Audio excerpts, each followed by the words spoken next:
I think I said we were going to come back to this, so we're going to come back to this now, which is the magical realism, which, as you said when you were writing it, for you it was just realism, and for me that's how it reads. And one of my questions is, so just for our viewers and listeners, so her apartment fills with snow. The narrator's apartment fills with snow. The apartment opens up to the sky. There's an imaginary man who's very important in world history. There's the shadow dog that you've already mentioned. So my first question was going to be, but I guess you already answered this unless you have something to add. My first answer was going to be, how did magical realism make its way into your story? But I think you've already said that you just let yourself go where you went and it just sort of happened. It's that. I think so. I just allowed it in. I ask my students this question. I am so lucky to get to teach. Teaching is another primary art form for me. And I have amazing students at San Francisco State. Truly amazing in many ways. So if we can allow in what's waiting for us, if I hadn't allowed that in, because that's why I kept saying, this is so weird. Yeah. Where am I going? But I just allowed it in, and I thought, well, this is where I'm going. Didn't think of it as a book. Didn't think about getting it published. I didn't until later. And with a lot of help from my writers group. So we can go anywhere if we inhabit it fully and we commit to it.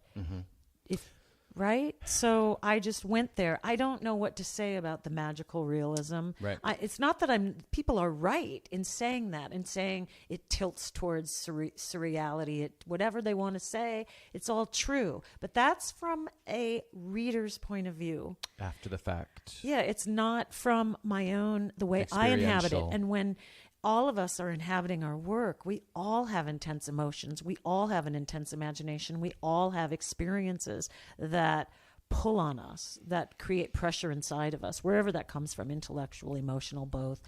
And so I just say, if you can allow it in, then see where it goes. If it doesn't go anywhere, well, what have you lost? You're practicing. You're still practicing the muscle of the imagination and the pen hitting the page. And language. Right.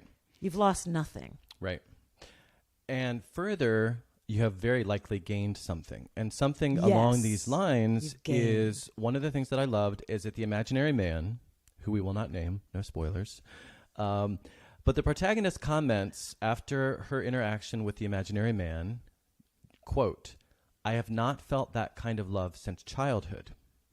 Now, the protagonist is experiencing this exchange with this imaginary man in quote unquote real life. So again, there's this mix between what's real, what's not.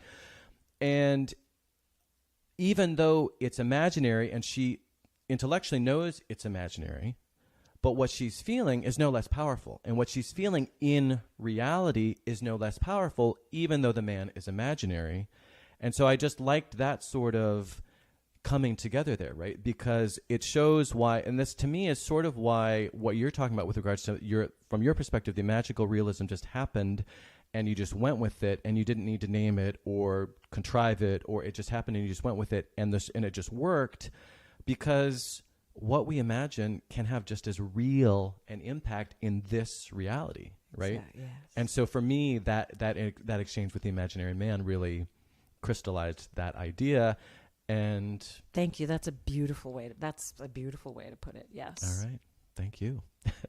I love that. Okay.